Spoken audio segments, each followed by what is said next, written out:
अस्सलाम वालेकुम। खुरम महबूब अल महबूब आलम। मैं अपने चीफ इलेक्शन कमिश्नर साहब को मैं माजरत चाहना। मैं अल्लाह के घर हजूर के रोजे से गया सा। मैं अल्लाह अपने को और अपने नबी पाक सल्लल्लाहु अलैहि वसल्लम को मैं माफी का तलबगार हाँ। मैं उत्ते बैठ के एक वीडियो वायरल की, जिस वीडियो के मैं चीफ इलेक्शन कमिश्नर साहब की दिल आजारी हुई। मैं चीफ इलेक्शन कमिश्नर साहब को तह दिल नाल माजरत करना, सॉरी करना।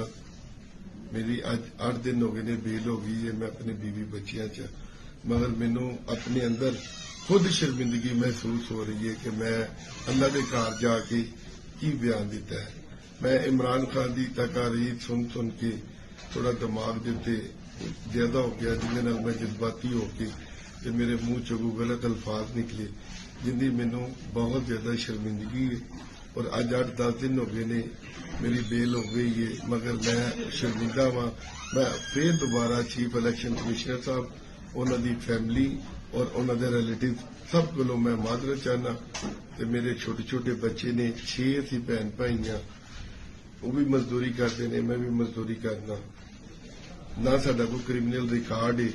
ते मैं एक दफा दोबारा फिर चीफ इलेक्शन कमिश्नर साहब को माजरत चाहना, उन्होंने फैमिली को मेरे लो दिल आजारी हुई हो।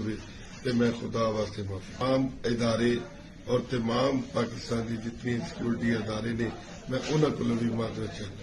YouTube पर गुगली टीवी देखने के लिए youtube.com की सर्च बार में गुगली टीवी टाइप करें। गुगली टीवी के पेज पर सुर्ख रंग के सब्सक्रिप्शन वाले बटन पर क्लिक करना ना भूलिए। YouTube पर अपलोड होने वाली वीडियो से बाखबर रहने के लिए बेल आइकॉन पर क्लिक कीजिए। आपको हर नई आने वाली वीडियो के बारे में नोटिफिकेशन मौसूल हो जाएगा।